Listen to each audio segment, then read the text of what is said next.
The moon. Michelle, quit that. The mother of Michelle Thuriot hissed mockingly. She quickly retreated from the kitchen window, blushing from shame, and hurried to her room. After glancing out the window, Marie Thuriot grinned. She now knew why her daughter, who was 18, had been standing in the kitchen and massaging herself. A young man was clearing Mrs. Ardoin's gutters while perched on a ladder. The young man's slim figure was visible through the perspiration-stained t-shirt, and his faded blue pants fit his behind well. Know him? When Michelle came back into the kitchen wearing her tight t-shirt and blue cut-off jeans, Marie inquired. Michelle answered, brushing out her long red hair. All right, does he have a name? How did you come to know him? Marie applied pressure. Michelle revealed, Graham is in my class, and then she squealed. Marie turned to discover Graham had almost tumbled down the tall ladder. And after he'd fallen, Graham's blue jeans had been torn from knee to pocket by a piece of Mrs. Ardoin's rusting gutter. Luckily, the young person's flesh did not seem to have been punctured by the corroded metal. Michelle ran out of the house. She said, Hey, Graham, you all right? What? Michelle, hello, what are you doing here? Graham inquired, his attractive face reddening intensely. Someone had seen his awkwardness, which was why he was flushing. In addition, he was blushing because Michelle Thuriot was a pretty young woman. Graham also found it hard to strike up a conversation with attractive young ladies. He stammered a little bit when he spoke. His elder brother had made fun of him cruelly since he was a young child, and later on, other students had also bullied him. Naturally, this just served to exacerbate his stutter. So, how much Mrs. Ardoin paying you do this? Michelle inquired while Graham resumed clearing the collected leaves from the gutters. 40, said Graham. It required several F for him to utter 40. Why, that cheap old woman. Michelle gave a scream. Superior Lawn Care told her it'd be 200. When Graham realized he was being tricked, his expression plummeted. Then he straightened his expression and focused on getting back to work. Michelle was sworn at by Mrs. Ardoin, who said, Mind your own business. What's your Bible say about cheating people? Miss, come to my church and hear the word of the Lord. Marie yelled at her daughter from behind. The elderly lady gave the two Thuriot women a vile glare before slamming her door shut. Why are you even doing that? Michelle looked up at his ripped jeans and asked Graham. She could see glimpses of his simple white briefs from this angle. Sadly, she thought, she was unable to see his package. Graham responded, Angel wants this Omega watch, and he proceeded to the east side of the house. Then why are you doing it? Michelle applied pressure as he descended the ladder. He cropped the almost full bag into the trash receptacle and muttered, Told you, Angela wants. But why do you act in that way? Why doesn't she go out here and bust her own back? Michelle made a demand. She's one wants the watch. Graham pulled the ladder around to the front of the house without responding. Seriously, she's one wants this stupid watch. What about you? Michelle inquired while Graham went back to his job. Why are you doing this? Well, Angela wants. Graham got going. Well, Graham, how about you? What is it that you desire? Michelle inquired once again. Well, Angela wants, stated Graham. Michelle made sure her mom couldn't hear. Michelle snarled, Screw what Angela wants. All right, Graham. What about your desires? What are your takeaways from this? Graham remarked, Well, I get to get her that watch and you took her to side by side, didn't you? Stated Michelle. Graham grinned. Angel Hebert had been dying to visit the upscale steakhouse. He had taken the stunning strawberry blonde to the restaurant with his birthday money. She had then thanked him for a lovely evening and kissed him gently. Graham thought about that lovely kiss till Michelle said, And the woman got the porterhouse, right? How do you know that? Surprised, Graham inquired. Michelle growled, because she was all laughing about it the next day. I have the $80, or 22 ounces of porterhouse. Most of it home with them. Who did you know ate it? Graham stumbled, feeling a knot in his stomach. Michelle answered, That's who, Tad Bell. She makes you take her there, then she just gives the food to her boyfriend. They split up, Graham mentioned. Yes, they got split up, Michelle remarked. Michelle, you talk like that, I raised you. Marie screamed at her kid. I apologize, Michelle replied, her flush hiding her lovely features. Graham said, No, she told me, they broke up. Yes, so why does she sit with him every time, you ask? Cafeteria. Michelle put forward a challenge. Graham fumbled, says even though they broke up, they're still friends. Michelle patted Graham's knee and added, I bet you $1 million she's at his house right now. You out here, busting your back and she's over there, laughing at you. No, she ain't. I got a text message from her says she's at her mama's house. It's her mama's weekend, Graham said. Graham, she makes you buy her all this stuff, take her places, and what are you getting out of it? Asking Michelle. What? Do you even receive a kiss? Graham responded, Well, yeah, we kiss all the time. Won't even let you touch her, Asking Michelle, aware of the reason. Her partner claims they are his, similar to her. She glanced around, but once more her mother was out of sight. Graham knelt down to extend the ladder 5 more feet. Michelle gently touched his chest to stop him. His warm brown eyes were scrutinized by her cold green eyes. I know 4 girls would just die for you take them anywhere. It don't got to be side by side, she continued. Yes, who? Graham shot back. I asked Lori and Briar and, God, like you the real woman, Michelle said, looking disgusted. Well then, who? Graham put forward a challenge. Melanie Richards, huh? Shelley Harris, she asked, tally marking the fingers. Shelley, she's African American. Graham objected. Half black, chuckled Michelle. And there's Stephanie, don't call me Steve Strotter. No way, Graham muttered, shaking his head, and climbed the ladder once more. Well, why not? What's the matter with her? Michelle fiercely stood up for her pal. She's gorgeous, Graham answered back. Stated Michelle. Graham simply busied himself with the business at hand, not responding. Michelle spit out, God, you're stupid, and walked away. Go ahead, Graham, work for a lady that doesn't care about you, she yelled, prior to forcefully closing her door. You know you're in love with him. As her daughter paced the house, Marie inquired. He's too stupid, I'm not, refuted Michelle. Graham finished, and Mrs. Ardoin handed him $80 in wrinkled old bills with a gloomy expression. Michelle sneered at the grumpy old lady as she stood behind the perspiring Graham. The woman growled at Michelle, I'm on a fixed income, and slammed her door shut once more. That's why there's a brand new Beamer in your driveway, right? Michelle shot back. Michelle responded, come on, need show you something, and took hold of his big hand. Graham felt uneasy. Michelle had a striking appearance, with her beautiful red hair, charming smile, and full chest. He'd often dreamt about finding the confidence to approach her. His fantasy included both kissing and having an outrageous good time. Then, in the library, Angela Hebert had cornered him, pressed him up against a shelf, and planted a gentle kiss on him. Shouting, Tad and I broke up, she said. Want to take me to escalates? Got your phone with you? Michelle opened the car door and asked. Graham answered, yeah, not wanting to get inside her car and ruin the seat covering with his perspiration. Send her a text, see what she doing. As Michelle turned on the automobile, she gave an order. Hey, what you doing? Graham said something, then sent it. Michelle took a car to Bender, Louisiana's Bentley Street, a lower middle-class neighborhood.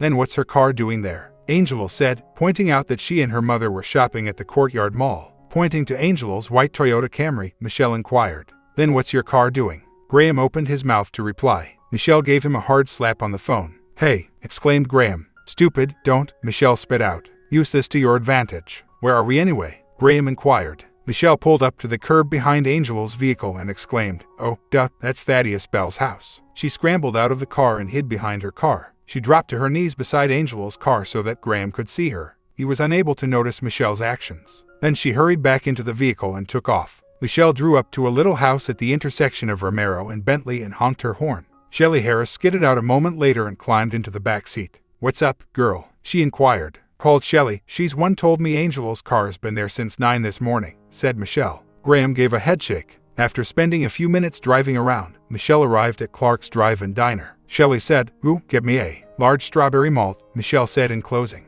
A pretty blonde came skating out, took their order, and left after pushing Graham to choose a chocolate malt. Shelley said to the girl in the short red shorts, girl, couldn't pay me skate around all hanging out and stuff, as they observed her. That's right, Michelle said. What you mean? Use it to my advantage. When the maid reappeared with a tray full of 3 tall malt glasses, Graham inquired. What? Michelle answered, oh, that, and handed the girl a $20 bill. Next time Angel says, oh Graham, honey, take me to side by side, just ask her what's in it for you, Michelle said. Ask her what you want the next time she claims she wants a beautiful watch. Observe her remarks. Shelley remarked from the back car, let me guess, it's that Omega, and then loudly slurped her malt. Yeah, said Graham. Michelle said, Chrome Sports. Graham fixed his gaze on her. Fits the one that Tad wears all the time, said Shelley. So, how much you got so far? Asking Michelle. Well, David's right there, by that new donut place, stated Graham. Oh my God, adore them. Do you have the strawberry yet? Excited from the back seat was Shelley. Michelle complained, caramel, girlfriend, and shut up about they got anything else. Graham shot in, the vanilla's the best when they're hot.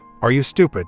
That must be it. Everyone who believes vanilla is good is stupid, Shelley exclaimed. Michelle chuckled. Anyway, even as Graham's dashing face broke into a smile, Graham remarked, he's got the one she's wanting for $600. And how much you got? Michelle observed his face and inquired. Oh my goodness, I got about $300. And I just received 80 so from Mrs. Ardoin. Graham acknowledged. Michelle responded, then this is what you do, slurping the rest of her malt and setting the glass on the gray. Father sent Angela Hebert a third text message, requesting that she return home right away. She replied, sighing, that she will be there in 10 minutes. Her father answered, now. After getting ready, Angel kissed Tad for a long time and exited his bedroom. She said, see you later, Miss Nettie, to Tad's grandma. What? The elderly woman asked. Wait, what child? While fumbling with her hearing aid. Damn thing ain't working again. I think you need some new batteries, Tad said. Tad and his grandma were fighting over how much batteries cost when Angelo left the house. The drive to Browsard Lane from Bentley took roughly 15 minutes. This neighborhood was also lower middle class. There were no houses with for sale signs in front of them, unlike Bentley, though.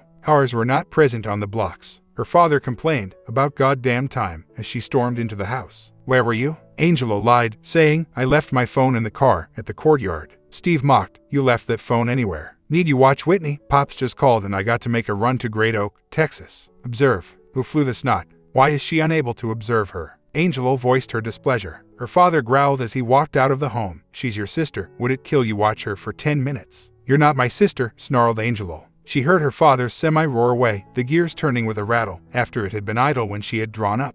The 6-year-old excitedly and loudly exclaimed, "Angelo," as she watched her older sister pass by her bedroom door. Angelo had to smile at the bright young thing, even in her rage. The 6-year-old girl scurried to her feet, her almond eyes glistening with delight. "What are you doing?" Angelo inquired. As she gave her sister a hug, the girl asked a hopeful playing Barbie, "You want to play?" Angelo said, "Let me go poop and I'll be right back." Angelo took a shower and got dressed. After that, she came back and played with Barbie dolls for the next 2 hours. Carmen said, "Hello," standing at the doorway. "About goddamn time, where you been?" Angelo became upset with her stepmother. The little woman answered, "At the library, I volunteer teach English every Saturday," her smile dissipating.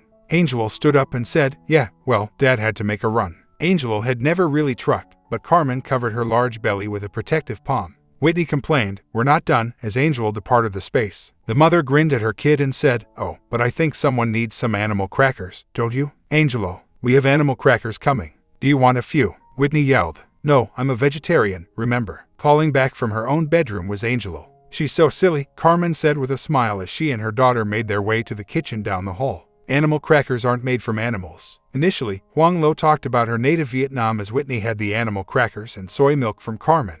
"And I've never been there?" Whitney inquired, anticipating the response. No, you've never been there, you're an American," Carmen replied. With a bitter mutter, "You're not," Angelo reached for a banana from the dish on the counter, following the vehicle examination. "Hey Graham, won't keep you long. Know you're on your way, get Shelley," Michelle responded. "But wanted you have my phone number, if you ever need it or want it or." Graham listened, almost amused, as the girl babbled on. She sounded as awkward and tongue-tied as he usually did, saying something like, "Oh, okay, talk to you later, okay." Graham rang the doorbell while Michelle ended the call. Shelley's voice called through the door, going have to knock. "Doorbell don't work." Graham knocked and laughed aloud. Shelley opened it right away. He met Shelley's stepfather, a burly black man, and Shelley's mother, a thin white woman whose grin exposed her lost front teeth. Graham reached out his hand, and the man's hand engulfed it, causing Graham's eyes to widen. Despite his average stature, Mr. Delbert was much taller than him. Shelley responded with ease, "Come on, Pop, you scaring him." Trying to scare him, the man chuckled.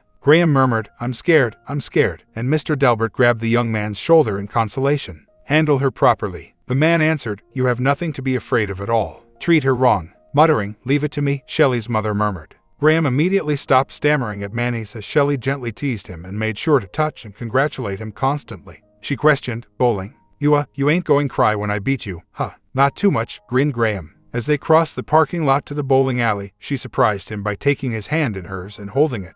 A plump young woman was boasting as she and her older husband were leaving the bowling hall, and that was what? 99 years old. "And you received, oh, exactly, 115. The young woman claimed that she didn't need to carry her bowling bag because she had won, which made Shelley and Graham smile. Brian grinned and opened the door of his 1972 Chevy, saying, "Be quiet, Brittany. Cannot believe I married such a sore winner." The woman who had given them a lane did give the mixed couple a small grimace, but she remained silent. Grant was right, bowling turned out to be a lot nicer sport than Graham had thought. When Shelley threw the ball down the lane, she bucked, squirmed, spun, and bounced. Her behind looked amazing in the worn-out pants. Graham received an incredible kiss when she accidentally knocked down all 10 pins. Her big chest pressed against his during that kiss. However, Shelley gave Graham a shrug and a fake snooze when he pulled off a spare. They went back to the shop to return their rental shoes and sheet, and she seized his hand once again. He opened the door to her car and said, "And don't be crying, I beat you," to which Shelley whooped. His phone, which was resting in the cup holder, beeped. Graham disregarded it. Shelley gave him a nod of appreciation for this small gesture. Shelley ordered a banana split, polished off the chocolate and strawberry ice cream scoops, then offered her vanilla to Clark.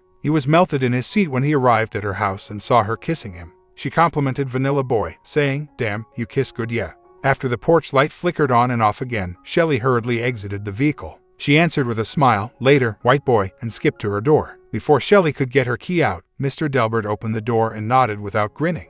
Graham departed with a wave. Pop, why you got to be like that?" Shelley voiced her displeasure. He placed a tender hand on her shoulder as they entered the house. "You a beautiful young lady, them boys need see they better be treating you like the queen you are," he remarked. "Well, don't worry, Vanilla Boy treats me right," she said, grinning, reliving the entire date, including their final kiss. Her mother grinned and said, "Vanilla Boy, huh? He call you Strawberry Girl." Graham stared at the hundreds of texts that Angel had sent him while he was in his car. He nearly felt like bragging because, typically, he would send text after text and wait an hour or two for her to respond. And most of the time, her texts were short, sharp responses to his attempts at conversation. He replied, "Sorry, left phone in car. So where have you been?" Angel answered indignantly, "Nannies don't take that long." Graham glibly said, "Oh, we went bowling after we ate." "And who's we?" Angel insisted on knowing. Graham refrained from responding, using Angel's own tactic of shifting the conversation's topic. He informed her of the tasks he had completed that day and the destroyed pair of blue pants. "Almost got enough for your watch," Graham said in his final statement.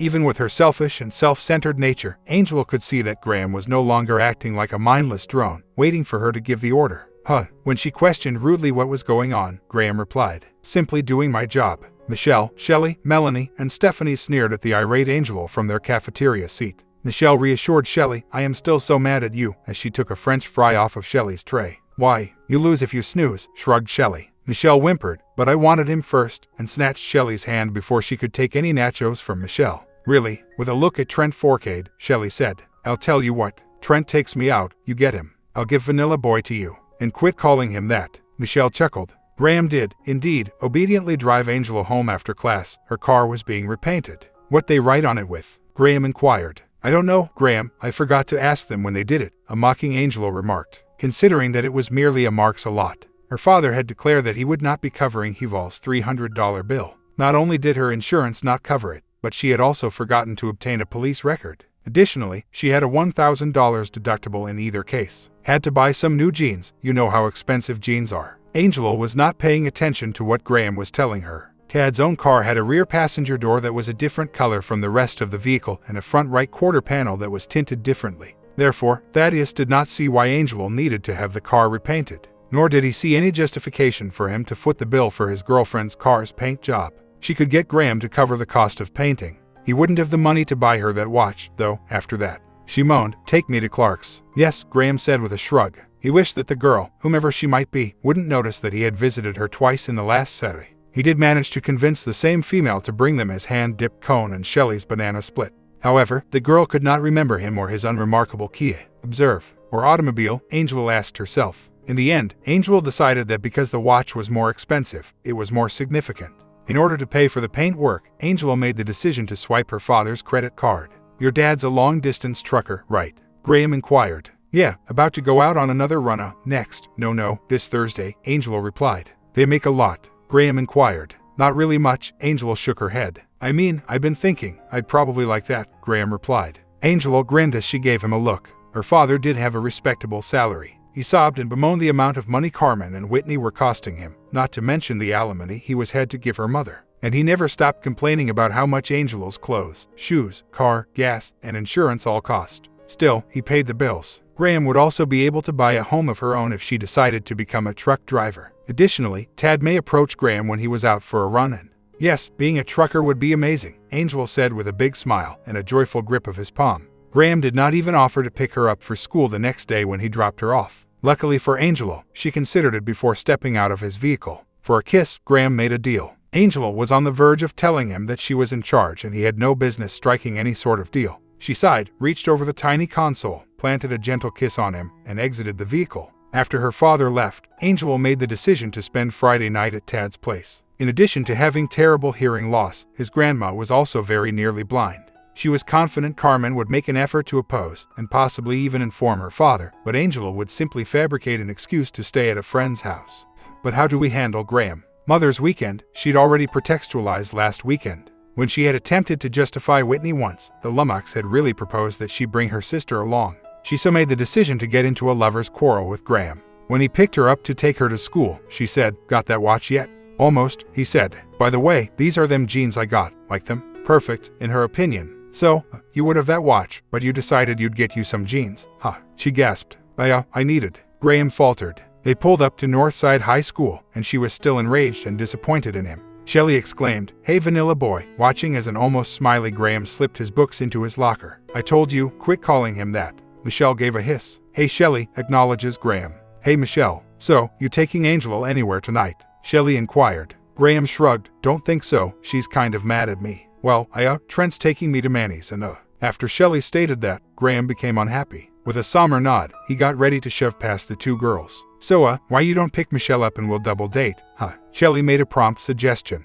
You'd be alright with that? Graham questioned the gorgeous redhead. Yes, roughly 6, I believe. Is that okay? Michelle recommended. A gradual smile spread across Graham's face in his earth sciences lesson. Michelle had informed him that 4 girls were quite eager to go out with him on Saturday. However, she'd only given Stephanie, Melanie, and Shelley names. He grinned broadly and questioned himself. So, who's the 4th girl? That afternoon at 3:15, Angel stormed out of the school and came to a stop, looking shocked. Graham's Kia was out of sight. The buses had all departed. The school day ended at 2:45, but not before Angelo had made Graham wait 30 minutes to express her continued resentment towards him. He had obviously not waited for her, though. She growled into her phone, "Where the hell are you?" before hitting send to give him that text message. When Graham received the SMS message, he burst out laughing. "You didn't talk to me all day, figured there was no point in waiting around for you," he said. "It won't be 5 minutes until you go." Angelo began, then realized she wasn't going to have much of a say in this. "Just come get me," she commanded. After 5 minutes, Angelo got into the car with Graham.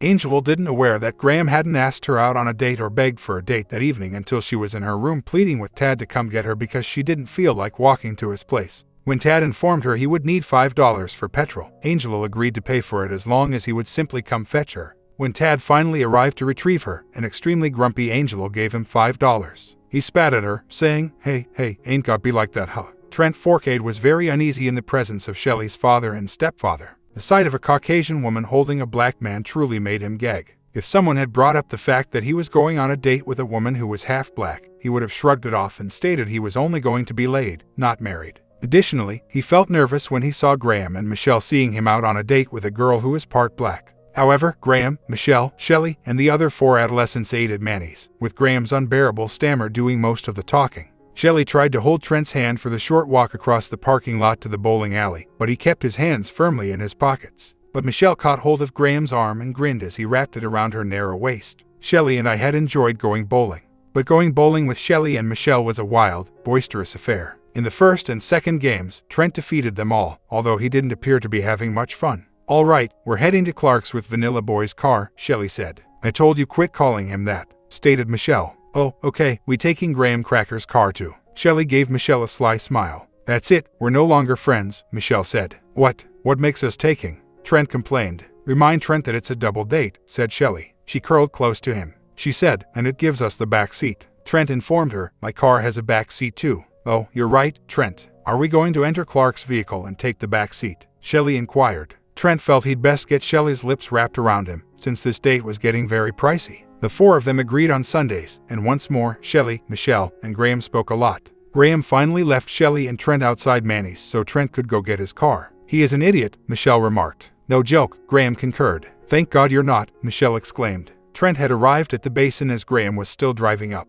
What we doing here? Glancing around to the makeout spot, Shelley asked. Hey, what, $50? Trent gave a growl. He let himself out of the car. As he was opening his mother's car's rear door, Shelley swiftly took out her phone and dialed number 2. Shelley responded, come get me, we at the basin, to Pop's reply. Trent noticed that Shelley remained firmly planted in the driver's seat. He therefore exited the vehicle through the back passenger door and unlocked the doors with his key fob. Shelley clawed at his hands, his face, and anything else she could get hold of when he attempted to remove her from his car. Trent kept fighting with the foolish woman, ignoring the automobile that drew up. Mr. Delbert picked Trent up from the ground with a grasp of his collar, ripping Trent's shirt in the process. With gentle words, go on, baby, you get in the car, Mr. Delbert urged Shelley. With a sorrowful cry, the girl grabbed her purse and exited Trent's vehicle. With a tearful thank you, Pop, she entered her stepfather's vehicle. Mr. Delbert threw Trent back down, gave him a stern look, and turned him around. The sound of an involuntary bowel movement erupting out of an anxious anus nearly made him smile. Son, don't think you need come around my little girl no more, here. He snarled, turned, and climbed into his car. Thank you, Pop, Shelley moaned. The giant took her hand in his and said, no, baby girl, thank you for calling me. All the way home, he kept the girl's hand in his. He gave her a tender squeeze, then released her hand so she could exit the vehicle. His wife and stepdaughter were sobbing and holding hands as he entered the house. He was told by his wife, "Thank you, sweetheart," as they lay in bed later that evening.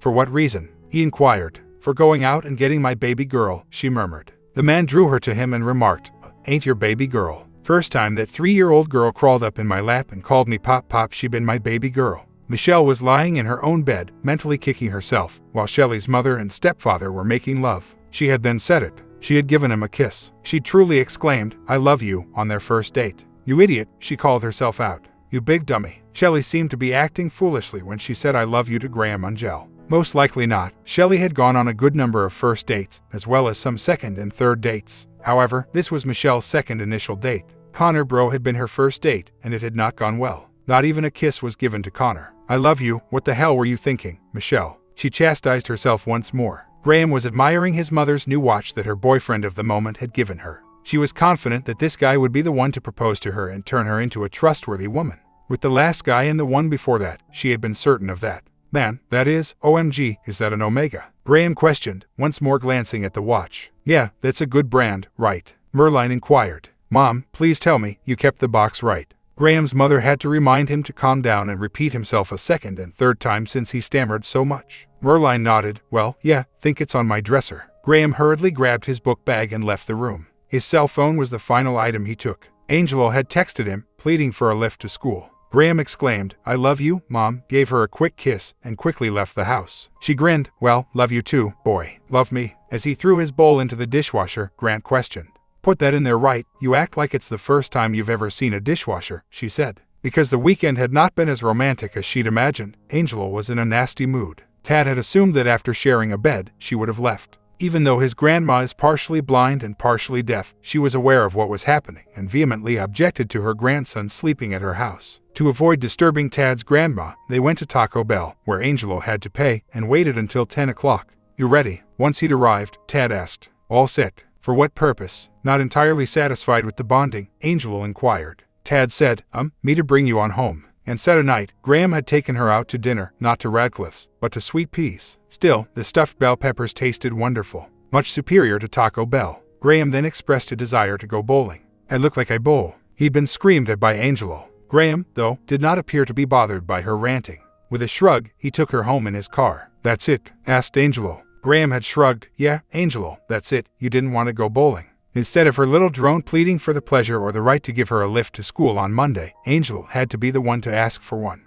"When's your car going to be ready?" "When did Angelo go into his automobile?" Graham inquired. "I'm not sure," Angelo said. "Before they even begin, they want 20% down." Graham said, "Then go get your car until you got the 20%. "Or you could just give me the 20%, yelled Angelo. "I would, but I had to buy a certain young lady the watch she's been wanting," Graham replied. His stuttering was so bad in his eagerness that Angelo had to consider what he'd said. She let out a delighted gasp. "You understand?" "Oh, Graham, that's amazing," she exclaimed. She extended her wrist. "Ah, really?" When they pulled up to the school, Graham asked her. "What?" Angelo inquired. "You think I'm just going hand over a $650 watch?" Graham inquired. "Then what?" Angelo inquired. "Goddamn, really?" Graham faltered. "Tad has been praising you so much, it's ridiculous." Graham grabbed his book bag as he exited the vehicle. "How does that make you feel, I wonder? Not even reaching second base, listening to my girlfriend's ex-boyfriend brag about how much you two have been sleeping together," Graham remarked, slamming the door of his automobile shut. Tad said he wasn't going to run his mouth like her previous boyfriend had, and Angelo's fury boiled. With a motion toward Graham's vehicle, Tad had reassured her. "You see what I mean when I say that we have a good thing going." Once more, Tad reassured her that he hadn't discussed them with Graham or any of his gang. "For all that they are aware of," he continued, "you know what I mean. We're not even in the same room." She stood in front of him, her attractive face contorted with rage. Next, he inquired about Radcliffe's. She walked away, not sure if she believed him or not. During their study session, she ambushed Graham in the library and pleaded for the watch once more. "I'll let you play with me right here. Now can I have my watch?" Cooing, Angelo made sure that Thad and Mrs. Brown-Comwell were not watching them. "What?" Graham nearly burst out laughing. He did draw Mrs. Brown-Comwell's attention with his loud shout. The woman was about to stand up when another student requested for help. "What?" exclaimed Angelo. Angelo lost her temper. Tad kept pressuring her, telling her how much he would like it if she had shaven. And after that he goes about bragging to everyone about it. "What the hell are you talking about?" Tad growled. Angelo dared not play the game of making Graham wait for her when the school day came to a close. She was waiting for him at his car. she charged. You don't have that watch, after Tad had given her that idea. Oh, Graham said, opened his book bag, and showed her the Omega box. He threw the book bag behind him in his seat. Angel slyly said, Whitney's got some dumb dance thing, taking another peek at Graham's book bag. Would you like to attend that? Graham inquired. That's at that Kizzy's school of dance, right? No, I was thinking we'd go back to my house and... Angel replied. Angel coveted that watch, even though Tad had declared her to be his wife. Furthermore, he was free to declare anything he pleased, but speaking without thinking, regaling the public about their joint ventures. Yes, Graham said with a shrug. Angel's jaw contracted and her eyes squinted. Her drone was Graham, her henchman. If she invited you back to her residence, with no adult supervision present, you should expect much more than a dismissive shrug in return. Graham ought to be enthusiastically concurring and expressing gratitude to whatever deity he followed for this chance. You were going to win her over. Angel clomped over to her house, opened the door, and made sure they were really alone. Graham took a curious glance around her room. The room belonged to a typical American princess. And Angel lacked polish. Angel collapsed onto the bed, kicking off her tennis shoes without tying them up, and wriggling out of her top, bra, and jeans. But her panties stayed put firmly on her hips. I can use your bathroom, Graham inquired. Where's my watch? Inquired Angelo. Graham said, in my car, in my bag. Go get it. Angelo pleaded. Do this, do that. What about what I want? Graham inquired. With a resigned sigh, Angelo patted the bed next to her. After a few minutes of kissing, wonderful things occurred. Graham said, wow, as soon as Angelo put on her clothing once more. As soon as Graham opened her room door, Angelo looked at him in shock. Is that all you can do, baby? And he believes that's a good one. You guys ought to consider getting back together, you understand? Stated Graham. Wait, what about my watch? Angelo shouted, pursuing. My watch, and I'm see if I can get my money back, Graham replied. Are you serious? Is it the best you can manage? Believe it or not, that watch isn't worth $650. Give it here. As Graham crossed her property and headed for his car, Angelo let out a scream and tackled him. She said, swinging fiercely at him, you sob. Get off me, psycho. Graham bellowed. He made it to his car and climbed in. He slammed the door of his automobile shut, narrowly missing Angelo's hand. As he drove off, Angelo kicked violently at his car and bashed on the window. But it was not a smart idea to kick a car when you were barefoot. Being asked to leave Whitney's dancing recital early to take Angelo to St. Elizabeth's Trauma Center infuriated her father. And what you was fighting with that boy for anyway? Steve queried. Angelo remained silent. She was so overcome with anguish that she was unable to come up with a valid excuse for kicking Graham's automobile. And what was he doing at my house when I'm not there? Steve applied pressure. Graham returned the watch box on his mother's dresser at home and grinned when he saw that Michelle had sent him 2 more texts. Michelle excitedly squealed in her bedroom as Graham said, I love you. Last-minute revision. With a limp, Angelo approached Thaddeus Bell and gave him a forceful slap on the face. If he hadn't told Graham that she had shaved her for him, how else would he have known? Tad struck Angelo in the face because he wouldn't tolerate being treated disrespectfully by a cracker woman. Angelo received a 3-day penalty for slapping him, while Thaddeus Bell was ejected. Indeed, that choice contained some discrimination. Shelley quickly moved on from one relationship to the next, none of which lasted more than a week or even more than a month. For the remainder of the academic year, Michelle and Graham were only seen together. During their study hour, Mrs. Comwell had to chase them out more than once from behind the last row of bookcases. But Michelle headed off to college after graduating. Graham continued to work at lowly jobs in Louisiana until he became 21 years old, at which point he was able to move up north to the Arkansas Driving Institute and pursue a career as a truck driver. Michelle met and fell in love with an engineering student from San Diego, California, despite their best efforts to maintain their long-distance relationship. Trent traveled even further north, to Missouri River State in Colfax, where he is majoring in education. The majority of the female pupils claim that he minors in education while majoring in being a garbage. Pop Pop announced, Vanilla Boy's here, as the rig came to a halt in front of the house. You kissing on him? Shelley made a demand. What? Girl, stop talking like that and shutting that face, the big man chuckled. The doorbell rang, and Shelley responded, because that's the only way you call him Vanilla Boy, you putting your lips on him. It's time to knock, the doorbell is broken, she screamed. Doorbell works, I fixed it last month, remember? Though he knocked, Graham called back. Graham responded, hi sweetheart, as she opened the door. You ready? Good run, Mr. Delbert inquired. Yes sir, didn't start snowing in Philly until I was already on the interstate, Graham replied. Mom, I'm going, shouted Shelley. As she descended the steps, the woman questioned, my favorite son-in-law here. Shelley said, your only son-in-law. After giving Shelley's mother a hug, Graham moved aside to allow Shelley to give her mother a hug. Told you first time you come by, treat her right, you ain't got nothing worry about, right? Mr. Delbert remarked, encircling Graham's shoulders with a tender arm. Graham said, do my best to treat her right. Mr. Delbert nodded, saying, boy, I know that. As he helped his wife up into the Peterbilt, Graham couldn't help but give Shelley's tight little behind a little squeeze, even with her mother and stepfather looking on. Shelley exclaimed, Oh, I saw your girlfriend," as soon as Graham pulled himself into the taxi. "Yeah, and what was Angel doing?" Graham inquired. "Belly is huge, and I think she's going to burst," Shelley exclaimed. She leaned in close to him. "Can hardly keep her apron on over that belly," she commented. "And what you were doing there anyway?" Graham chuckled. "Doctor says. Medicals aren't experts in everything," Shelley asserted. "Why, it's called practicing medicine." "Doctor says need to limit your sugar intake. Not good for the baby," said Graham. Shelley whooped, "Oh, but it's so good for the mama." My comment: have you seen anyone around you who uses people for their own pleasure? Comment down below, sub and bell if you have, and I will see you in the next one.